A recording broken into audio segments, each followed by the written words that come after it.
नमस्कार दोस्तों, आपका स्वागत है हमारे YouTube channel Hindi vastu tips पर। गरुड़ पुराण के धर्मकांड के प्रेत कल्प में मृत व्यक्ति की ऐसी 3 वस्तुओं के विषय में वर्णन किया गया है जिनका उपयोग कभी नहीं करना चाहिए, अन्यथा भयंकर यातनाएं सहन करनी पड़ती हैं और अनेक प्रकार की हानि होती है। इसलिए प्रत्येक बुद्धिमान व्यक्ति को इन वस्तुओं के विषय में अवश्य जान लेना चाहिए। श्री कृष्ण ने गरुड़ जी को अत्यंत ज्ञानवर्धक जानकारी दी है। इसे सुनने से आपके भी ज्ञान में वृद्धि होगी, इसलिए आप इस वीडियो को पूरा अवश्य देखें, क्योंकि आधा अधूरा ज्ञान घातक होता है। तो चलिए शुरू करते हैं। दोस्तों, एक बार गरुड़ जी, जो भगवान विष्णु के वाहन हैं, वे अपने मन में शंका लेकर भगवान श्री कृष्ण के पास द्वारका में आते हैं। अपने प्रिय वाहन गरुड़ को देखकर भगवान श्री कृष्ण प्रसन्न होकर उनका स्वागत करते हैं और कहते हैं, हे गरुड़, द्वारका में तुम्हारा स्वागत है। तुम्हारे आने से मुझे बड़ी प्रसन्नता हुई है। निस्संदेह तुम्हारे आने का कोई विशेष कारण होगा। बताओ, किस प्रयोजन से तुम यहां पधारे हो? गरुड़ जी भगवान को प्रणाम करते हुए कहते हैं, हे प्रभु, आप तो सर्वज्ञ हैं। इस पूरे संसार में कुछ भी आपसे छिपा नहीं है। मैं आपके पास एक शंका लेकर आया हूं, जिसका समाधान केवल आप ही कर सकते हैं। भगवान श्री कृष्ण हंसते हुए कहते हैं, हे पक्षीराज, तुम्हारी जो भी शंका हो निसंकोच होकर पूछ लो। तुम्हारी हर शंका और समस्या का समाधान करना मेरा कर्तव्य है। गरुड़ जी गंभीर स्वर में कहते हैं, हे प्रभु, मेरा प्रश्न यह है कि जब कोई जीव मृत्यु को प्राप्त होता है, तब वह अपने साथ क्या क्या चीजें लेकर जाता है, और मृत्यु के बाद उस प्राणी से जुड़ी कौन कौन सी वस्तुओं का उपयोग अन्य लोगों को नहीं करना चाहिए। भगवान श्री कृष्ण ने विचारपूर्ण स्वर में कहा, गरुड़, तुम्हारा प्रश्न अत्यंत महत्वपूर्ण है। इस संसार में जो जन्म लेता है उसकी मृत्यु निश्चित होती है। मनुष्य इस संसार में खाली हाथ अवश्य आता है, किंतु जब उसकी मृत्यु होती है तो वह अपने साथ 5 चीजें लेकर जाता है। और यह भी सत्य है कि जीवित मनुष्य को मरे हुए व्यक्ति की 3 चीजों का उपयोग कभी नहीं करना चाहिए। तुम्हारे इन दोनों प्रश्नों का उत्तर देने से पूर्व मैं एक ब्राह्मण और 5 प्रेतों की कथा सुनाता हूं, जिससे तुम्हारे सभी प्रश्नों का समाधान हो जाएगा। इस कथा को ध्यान से सुनना, क्योंकि इसके माध्यम से मानव जीवन के गूढ़ रहस्यों को समझा जा सकता है।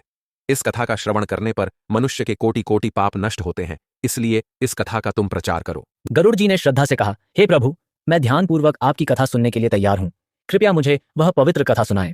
फिर भगवान श्री कृष्ण ने गरुड़ जी को वह कथा सुनानी शुरू की। हे गरुड़, एक समय की बात है, मध्य देश में देव शर्मा नाम का एक गरीब ब्राह्मण रहता था। वह अत्यंत गुणवान और शास्त्रों में पारंगत था। उसने वेद और शास्त्रों का बड़े गहराई से अध्ययन किया हुआ था, किंतु वह अपने ज्ञान का कभी दुरुपयोग नहीं करता था। उसने कभी अपने ज्ञान का उपयोग धन कमाने के लिए नहीं किया। अत्यंत गरीब होकर भी वह भिक्षा मांगकर ही अपना गुजारा चलाता था। फिर एक दिन वह ब्राह्मण वन में तपस्या करने के लिए जाने का विचार करता है।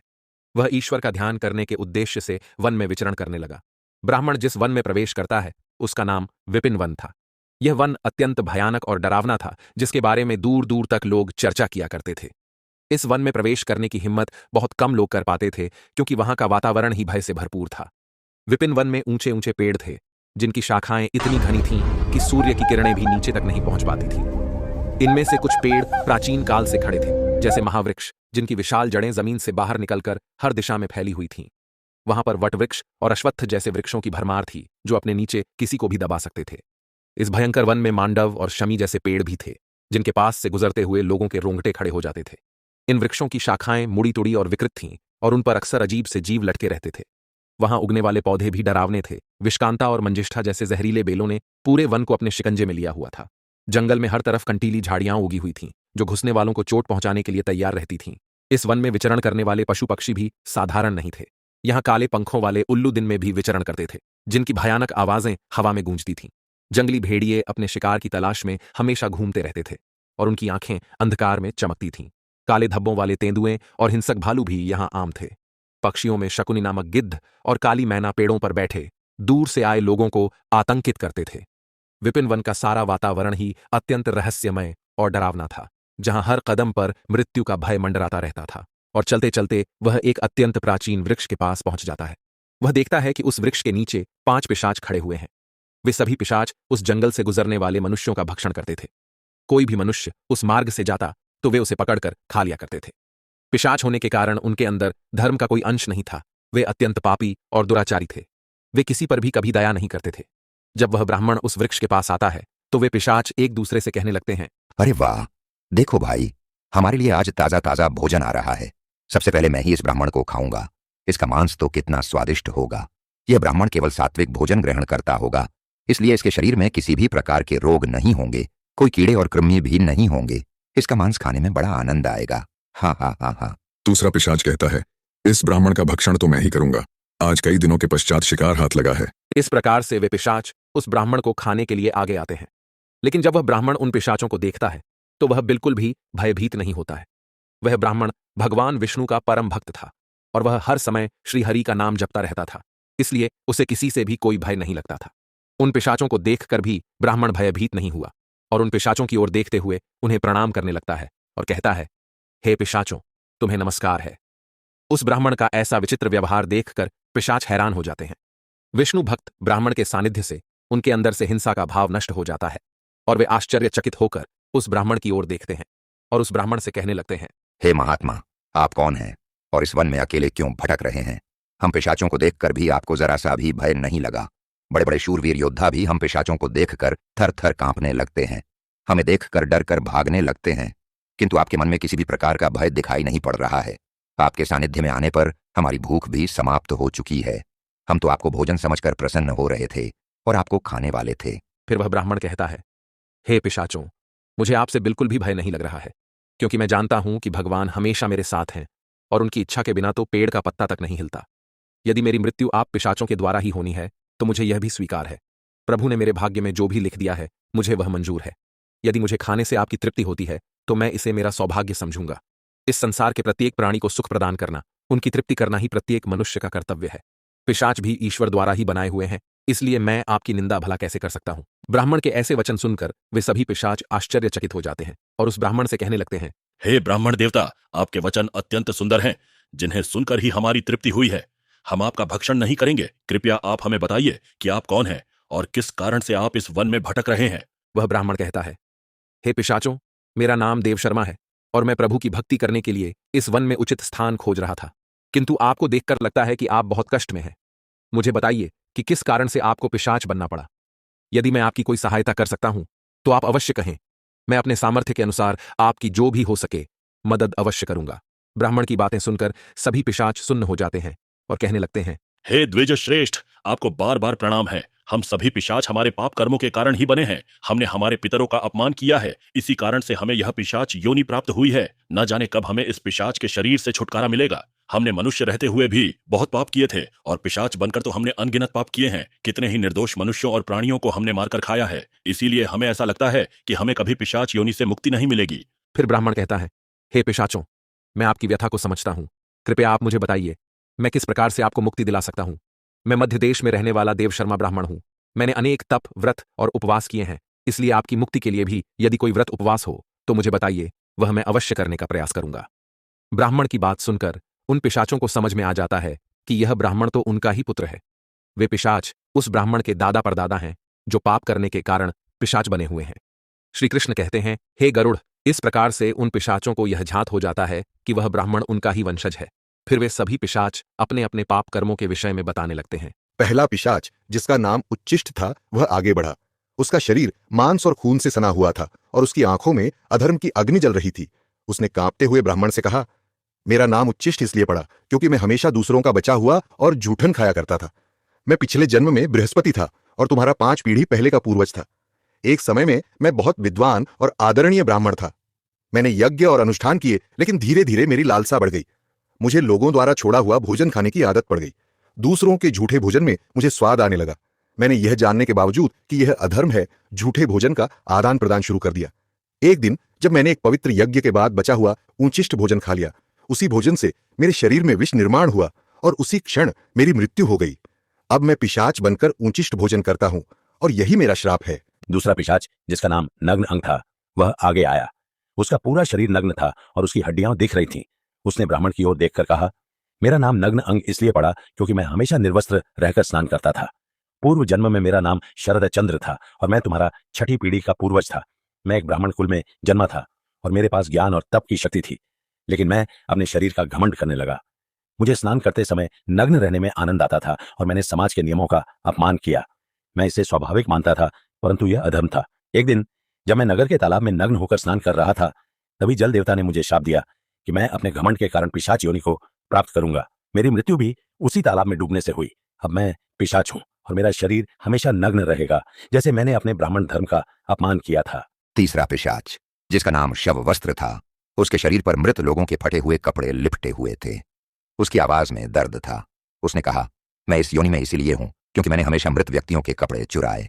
पिछले जन्म में मेरा नाम अच्युतानंद था। मैं तुम्हारे पूर्वजों में से था और एक आदरणीय ब्राह्मण कुल से संबंध रखता था। लेकिन मेरे मन में लोभ बढ़ गया था। मैं श्मशान भूमि पर जाकर मृतकों के वस्त्र चुराता और उन्हें बेचता था। मरे हुए लोगों के वस्त्र पहनकर मुझे सुख की अनुभूति होती थी। मेरे इस अधर्म को देखकर देवताओं ने मुझे श्राप दिया कि मेरी मृत्यु भी श्मशान में होगी और मैं पिशाच बनकर हमेशा शवों के वस्त्र पहनूंगा। मेरी मृत्यु श्मशान में ही हुई, जहां एक भयंकर पिशाच ने मुझे मार दिया। अब मुझे मृतकों के वस्त्र पहनने का श्राप मिला है। चौथा पिशाच, जिसका नाम अशौच था, उसकी उपस्थिति इतनी गंदी और बदबूदार थी कि ब्राह्मण को सांस लेना कठिन हो गया। अशौच ने कहा, मेरा नाम अशौच इसलिए पड़ा क्योंकि मैंने हमेशा अपवित्र और गंदी चीजों में खुद को लिप्त रखा। मैं पिछले जन्म में धर्मराज था और तुम्हारा पूर्वज था। मेरे जीवन में शुद्धता का कोई स्थान नहीं था। ब्राह्मण होते हुए भी मैंने अपवित्रता में जीवन बिताया। मैंने कभी अपने तन और मन की शुद्धता का ध्यान नहीं रखा, गंदे वस्त्र पहने और अपवित्र स्थानों पर रहा। मैं स्नान नहीं करता था और यह सब जानकर भी मैंने धर्म के नियमों का पालन नहीं किया। मेरे इस पाप के कारण देवताओं ने मुझे श्राप दिया कि मैं अशुद्धता में लिप्त रहकर ही इस पिशाच योनि में भटकूं। मेरी मृत्यु एक गंदे तालाब में डूबकर हुई। अब मैं इस पिशाच योनि में हूं, जहां मैं हमेशा अपवित्रता से घिरा रहता हूं। अंत में पांचवा पिशाच क्रव्याहारी था। उसका मुख रक्त से लथपथ था और उसके हाथों में मांस के टुकड़े थे। उसने भयावह हंसी के साथ ब्राह्मण से कहा, मैं क्रव्याहारी हूं क्योंकि मैं मांस और रक्त का लोभी था। पूर्व जन्म में मेरा नाम सोमदेव था और मैं तुम्हारा पूर्वज था।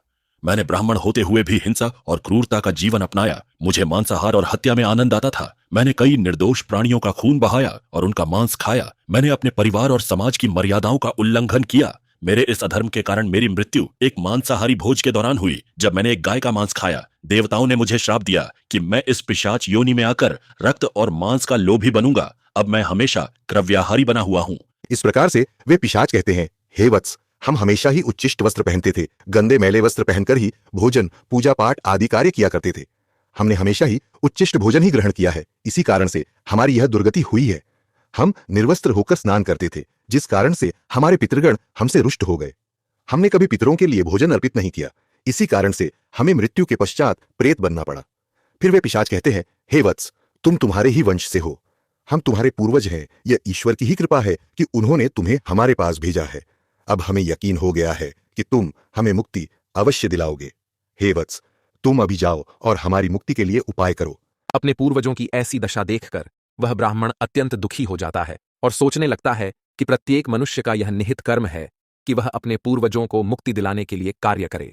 वह ब्राह्मण उन पिशाचों को वचन देता है और कहता है, हे पितामह, मैं आपकी मुक्ति के लिए अवश्य उपाय करूंगा। फिर वह ब्राह्मण मुनि अगस्त्य के पास जाता है और उन्हें पितरों की मुक्ति के लिए उपाय पूछता है। मुनि अगस्त्य उस ब्राह्मण को पितरों की मुक्ति के लिए किए जाने वाले तर्पण, श्राद्ध, पिंडदान, दान धर्म आदि क्रियाओं के बारे में बताते हैं।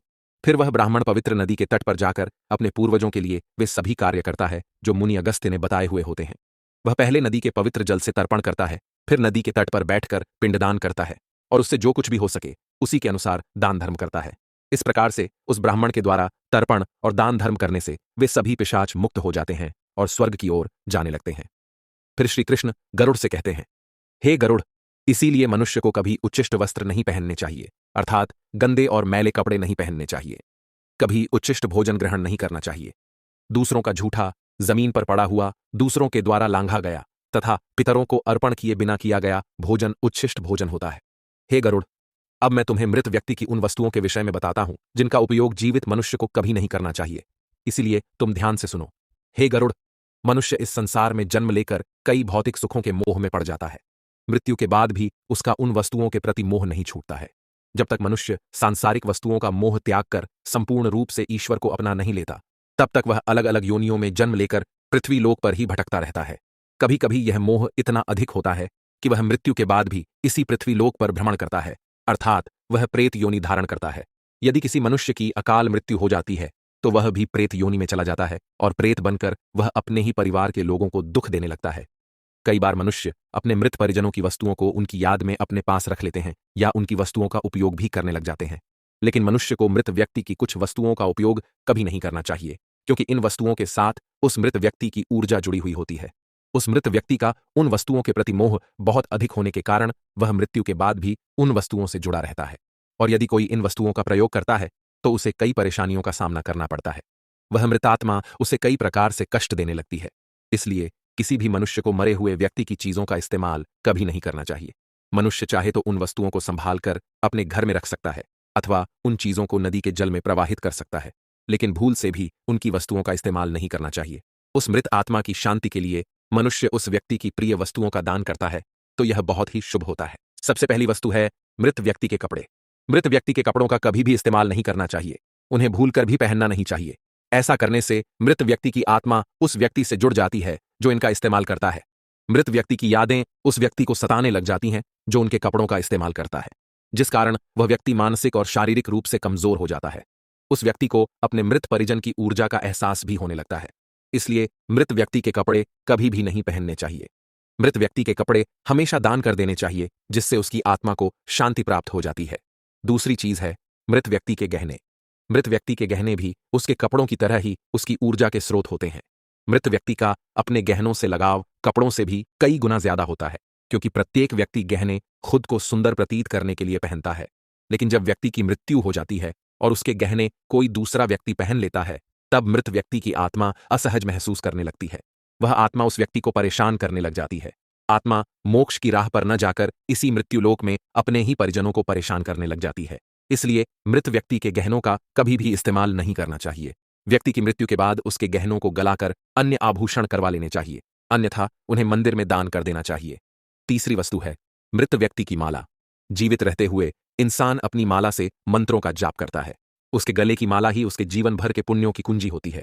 मृत्यु के बाद व्यक्ति की माला को कभी जीवित मनुष्य को धारण नहीं करना चाहिए। उसकी माला को पवित्र नदी के जल में प्रवाहित कर देना चाहिए।